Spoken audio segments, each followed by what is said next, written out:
नमस्कार व्यूअर्स, मैं सुचित्रा जायसवाल अपने संस्कृत स्टेशन से आप सभी का बहुत बहुत स्वागत करती हूँ और ऐसी आशा करती हूँ कि आप सब सुखी एवं स्वस्थ होंगे। आज की ये स्पेशल वीडियो है उन व्यूअर्स की क्वेश्चन को एड्रेस करने के लिए जिन्होंने इस वीडियो में मुझसे बार बार पूछा है। ठीक है, और मैं कोशिश करूंगी कि उन सारे क्वेश्चन को मैं इस वीडियो में आंसर कर पाऊँ। तो चलिए बिना देरी के शुरू करते हैं।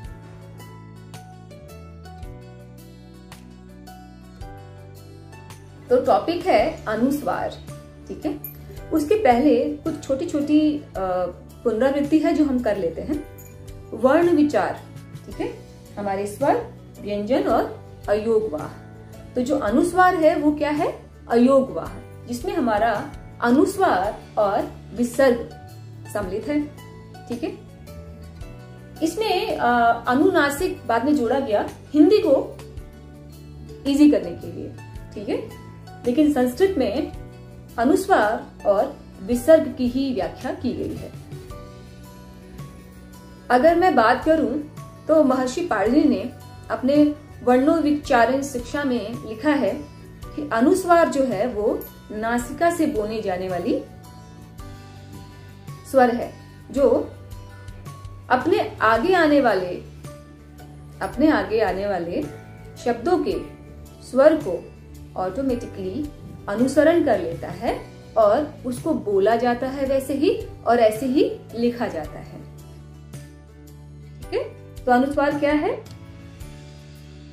यस, तो अनुस्वार है अनुसरण करने वाला अयोगवाह, जो अपने आगे आने वाले शब्द पे लिखावट में भले ही उनका रूपांतरण चेंज हो, लेकिन उनका स्वर आगे शब्द के खुद के स्वर को अनुसरण कर लेता है। ठीक है, तो आज हम कवर करेंगे अनुस्वार कैसे पहचाने, अनुस्वार के नियम क्या है, अनुस्वार कहाँ नहीं लगाना चाहिए और मंत्रों में इसकी व्याख्या कैसे होगी, और मंत्रों में जो हम सुनते हैं बार बार उसको सही तरीके से कैसे प्रोनाउंस करेंगे। ये वीडियो 2 भागों में बनेगी। आज मैं सिर्फ जो कवर करूंगी इस वीडियो में वो नियम रहेंगे। ठीक है, और एक मंत्र की इसी के बाद मैं बना दूंगी। ठीक है, क्योंकि वीडियो लंबी होने वाली है इसलिए इसको 2 पार्ट में डिलीवर करेंगे। तो पहले समझ लेते हैं अनुस्वार की पहला नियम क्या है। अनुस्वार को, ये आप देख रहे होंगे मैंने व्यंजन लिखा है। ठीक है, क, ख, ग, घ अंग। ठीक है, च, छ, ज, झ, ञ, ट, ठ, ड, ढ, र, क, थ, द, ध, न, प, फ, ब, भ, म। ये जो 25 स्पर्श व्यंजन है, ठीक है, इनको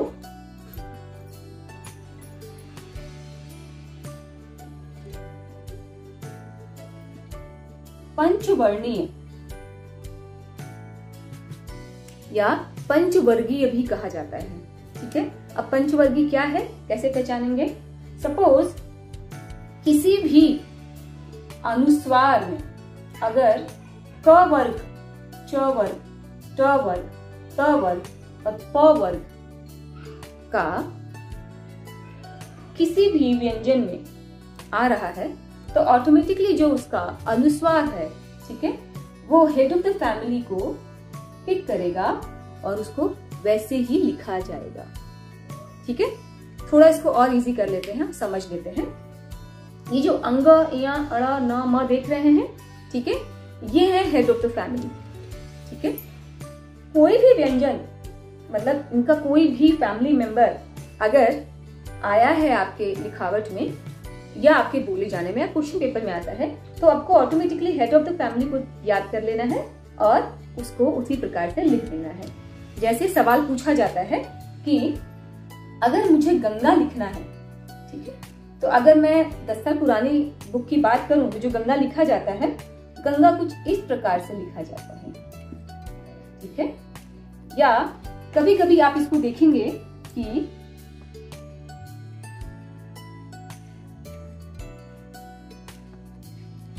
ठीक है, या कुछ लोग इसको इस प्रकार भी लिखते हैं। ये हो गया गंगा और गा को नीचे ऐड कर देते हैं, तो ये गंगा की लिखावट है। अब ये क्यों है, इसका रीजन है कि ग किस वर्ग का है? प्रथम वर्ग ग, ठीक है। और जो लास्ट का वर्ड है जिसको इसको अनुसरण करना है वो भी इसी वर्ग का है, तो अंगा ऑटोमेटिकली आ गया और हमने इसको लिख दिया गंगा। क्लियर? ये तो हो गया हमारा प्रथम वर्ग। अब जान लेते हैं अगर दूसरे वर्ग का आए कोई, जैसे च वर्ग का कोई आता है, इनको बोला भी जाता है क वर्ग, च वर्ग, ट वर्ग, त वर्ग, क वर्ग, और इनका हेड ऑफ द फैमिली कौन है? अंगा, या, अड़ा, न, म। तो अब अगर मुझे सपोज चंचल लिखना है, ठीक है, चंचल, ठीक है, तो आप देखिए मैंने क्या किया, क्यों मैंने यहाँ लिखा है यहाँ पे, ठीक है, क्योंकि ये जो है च चंचल में ये किस वर्ग का है?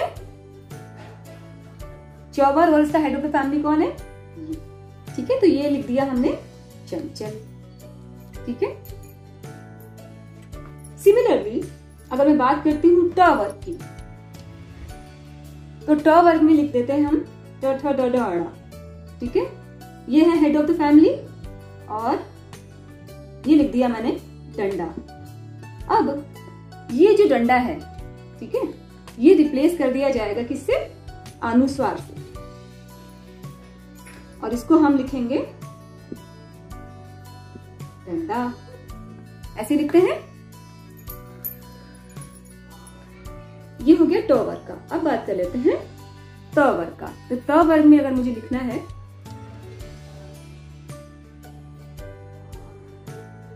गंदा लिख देते हैं। तो गंदा कहाँ है? अब ये द है ना, नेक्स्ट वर्ड इसका अनुस्वार किसका अनुसरण करता है? अपने नेक्स्ट वर्ड का, ठीक है। और अगर आप देखेंगे त, थ, द, ध, न, तो जो ये अनुस्वार है ये न फैमिली का है, और द इसका फैमिली मेंबर, और हेड ऑफ द फैमिली कौन है? न, तो ये हमने लिख दिया अनुस्वार को गंदा। ऑलराइट,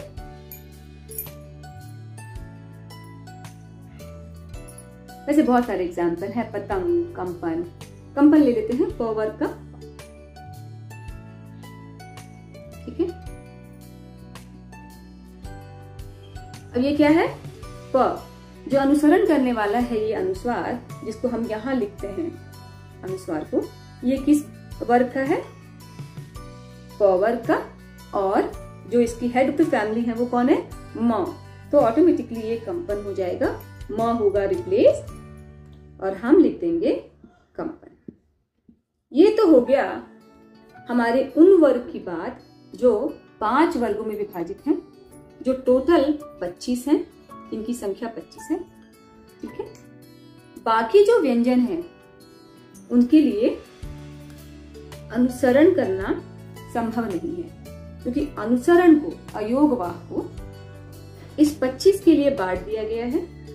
इनको सिर्फ हेड ऑफ द फैमिली दिए गए हैं, वो है 5, ठीक है, और जो 20 हैं उनका अनुसरण करेंगे। तो अब जान लेते हैं नेक्स्ट नियम के बारे में। तो नेक्स्ट नियम क्या कहता है हमारा, कि अगर इन पंचमा अक्षर के बाद किसी अन्य वर्ग का वर्ण आए तो जो अनुस्वार है वो अयोगवाह में परिवर्तित ना होके जिस प्रकार है उसी प्रकार लिखा जाएगा। एग्जाम्पल के रूप में जान लेते हैं। एग्जाम्पल है वांग्मय, और इसको आज तक परिवर्तित नहीं किया गया है, ना ही इसका कोई सब्स्टिट्यूट लॉन्च किया गया है, तो ये जैसे है वैसे ही लिखा जाता है। ये देखिए, अगर आप आज की भी। अब जान लेते हैं संस्कृत के कुछ अन्य नियम जो अनुस्वार के लिए बनाए गए हैं, ठीक है। और संस्कृत का पंचवर्ग के बाद दूसरा नियम है, वो ये कहता है कि अगर कोई भी वर्ण, ठीक है, इन पंचमा अक्षर के अलावा आता है या पंचवर्गी के अलावा आता है, ठीक है, तो उसको उसी प्रकार से लिखा जाएगा, उनमें कोई भी परिवर्तन नहीं होगा। एग्जाम्पल ले लेते हैं वांग्मय, ठीक है। वांग्मय संस्कृत का वर्ड है। थोड़ा आप अगर वांग्मय को ना समझ पाए तो मैं लिख देती हूँ अन्य। अन्य है, ठीक है, ये कहाँ का है? पंचवर्गीय, और ये क्या है? इन पंचवर्गीय के अलावा व्यंजन है। तो इसको आप संपूर्णतः ऐसे ही लिखेंगे। अगर आप कोशिश करें कि इसको आप इस तरह कुछ लिख दें, ठीक है, तो ये गलत होगा। इसको आप इस तरह नहीं लिख सकते हैं, ठीक है। तीसरा जो नियम है वो ये बताता है कि अगर सेम व्यंजन, ठीक है, सेम व्यंजन अगर एक साथ 2 बार आ रहे हैं तो भी वो अनुस्वार में परिवर्तित नहीं होंगे, ठीक है। तीसरा नियम क्या कहता है? अगर अयोगवाह में 2 व्यंजन का एक साथ सम्मिश्रण हो रहा है तो वो अनुस्वार में परिवर्तित कदापि नहीं होंगे। एग्जाम्पल देख लेते हैं। एग्जाम्पल है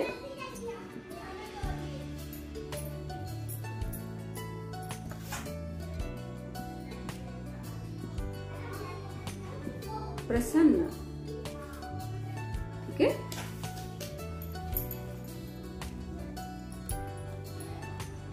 साफ साफ लिखते हैं, प्रसन्न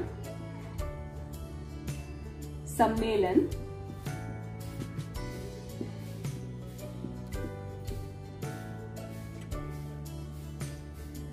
और क्या हो सकता है, अन्न, है ना। तो आप इनका जो है, इसको आप सोचिए अगर कि हम अनुस्वार में परिवर्तित कर ले और इजी फटाफट से लिख के आगे बढ़ जाए तो ये गलत हो जाएगा।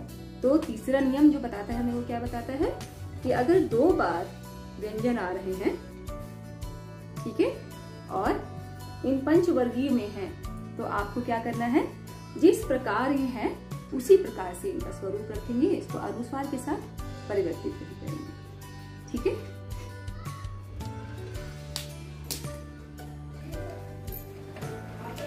एक थोड़ा कंफ्यूजिंग टॉपिक है ये। जैसे अगर संयुक्ताक्षर में अनुस्वार है, ठीक है, अब हम बात कर लेते हैं मंत्र की। तो जो ये मंत्र है, ठीक है, अब ये क्या है, ये देखिए, अगर मैं इसका विक्षेप करती हूँ तो ये कैसे लिखा जाएगा। म तो है ही, म से स्टार्ट हो जाएगा, ठीक है। अब ये सिर्फ मंत्र नहीं है, इसकी ध्वनि आप ध्यान से सुनिए। इसका क्या कहने का अर्थ है,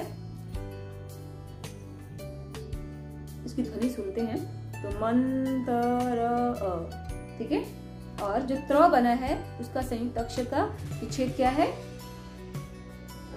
तो अच्छा, ये कभी ध्यान दिया आपने, जो ये हम हलंत लगाते हैं हमेशा व्यंजन लिखते हुए, ठीक है, ये जरूरी होता है लगाना। जैसे मैंने आपने देखा, यहाँ पे नोटिस किया होगा, सबके नीचे मैंने हलंत लगाया हुआ है। रीजन, अगर आपने हलंत नहीं लगाया अकेले लिखते हुए तो ये आधा क साउंड करेंगे, स्वर को ऐड ऑन करना पड़ेगा तभी ये पूर्ण होते हैं व्यंजन, ठीक है। बिना स्वर के सहारे से व्यंजन नहीं बोले जाते हैं, ठीक है। तो मंत्र की बात कर लेते हैं, मन, म, त, र, ठीक है। अब देखिए हम क्या बोल रहे हैं, मंत्र, यहाँ अनुस्वार है, ठीक है, और तो किस वर्ग का है, त, थ, द, ध, न, तो यहाँ पे आ गया मंत्र, ठीक है।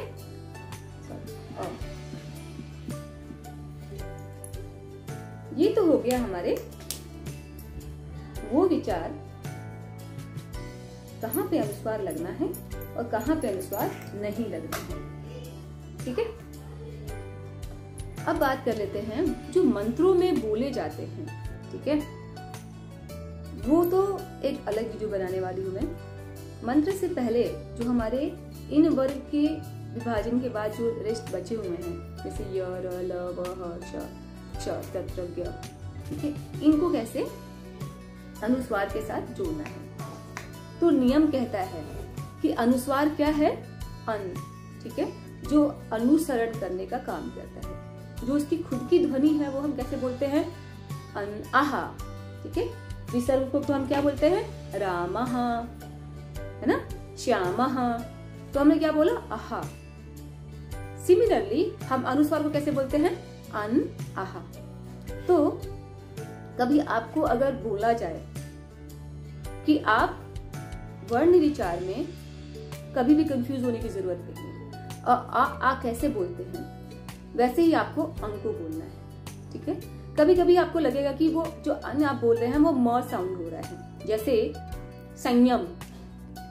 ठीक है, य पे आपने देखा होगा लोग लगाते हैं अनुस्वार। ठीक है, और म संयम, लेकिन वो किसको अनुसरण कर रहा है? म को, इसलिए ऑटोमेटिकली हमने वहां पे लगा दिया। और प्लस इस चीज का ध्यान रखने वाली बात जो है वो ये है कि जब भी इस वर्ण के अलावा अनुस्वार कहीं आ रहा है तो उसका जो प्रोनाउंसिएशन है वो संस्कृत में नहीं रहता है, वो परिवर्तित नहीं होता है। लेकिन आज के समय में हिंदी में इसको म के साथ भी रिप्लेस कर दिया गया है, लेकिन संस्कृत हमेशा ही संपूर्णतः अन जो उसकी खुद की ध्वनि है वो उसी में रहने वाला है। जैसे बात कर लेते हैं हम संवाद की। ठीक है, संवाद ऐसे लिखा जाता है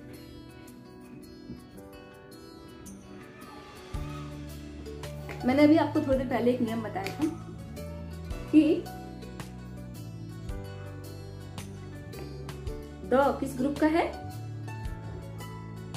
ठीक है, और वह किस ग्रुप का है। तो इसका तो हम ग्रुप ले ही नहीं सकते हैं, ये हेड ऑफ द फैमिली हम पिक नहीं कर सकते हैं। वह जब भी हम बोल रहे हैं तो वो किसी ग्रुप के है ही नहीं। ठीक है, इसलिए इसको बोला जाएगा संवाद। ठीक है, लेकिन जब आज के लोग अगर बोलते हैं क्या बोलते हैं? संवाद, वो म बोलते हैं। पहले के लोग इसे बोलते थे संवाद। ये बोलने का तरीका यही है। ठीक है, लेकिन यस कुछ चीजें अब परिवर्तित रूप में बोली जाती हैं, तो कंफ्यूज होने की जरूरत एटलीस्ट संस्कृत में नहीं है। बहुत क्लियर नियम है कि वह स्वतः ही अनुस्वार अपने स्वरूप में बोला जाएगा जो उसका खुद का अपना स्वरूप है, अन। ठीक है, तो डोंट बी कंफ्यूज एनीमोर। आपको समझने वाली बात है जो अयोग वाह में ये अन जिसका स्वर है ये अन ही है। ठीक है, हम कैसे पढ़ते हैं? अ आ। ठीक है, छोटाई बड़ाई बोलते हैं ना, तो इसका हम कैसे पढ़ते हैं? अन आहा। तो अनुस्वार का उच्चारण क्या है? अन। परिवर्तन कहाँ होता है? सिर्फ लिखावट में। ठीक है, तो जैसे आप एग्जाम्पल आप सुन के शायद समझ जाएंगे। जैसे कि कंकड़, हम क्या बोल रहे हैं? कंकड़। ठीक है, नासिका से हम क्या अनुस्वार की ध्वनि को निकाल रहे हैं? कंकड़। ठीक है, गंगा हम अन के अनुस्वार कर रहे हैं ना। पतंग। सिर्फ जब म वर्ग में कोई व्यंजन आएगा तो ही उसका जो वाचन हुआ, जो बोला जाएगा, वो बोला जाएगा मधुरम। ठीक है, म बोलेंगे ना, वहां पे अन का साउंड नहीं आएगा। क्यों? क्योंकि ये म है और म को म की तरह से बोला जाएगा। एक्सेप्ट दिस म, कहीं भी स्वर में परिवर्तन नहीं आएगा। 5 वर्ग में सिर्फ यही एक ऐसा स्वर है जहां पे जो अनुसरण करने वाले हैं उसका वाचन म के प्रगति में होगा और बाकियों का अन की ध्वनि में होगा। सिमिलरली इन 25 व्यंजन के अलावा जितने भी व्यंजन बचते हैं, ठीक है, अंतस्थ और संयुक्ताक्षर, उन सबके साथ अन की ही ध्वनि निकली जाएगी। जो उसका खुद का स्वर स्वरूप है वो उसी स्वरूप में रहेगा।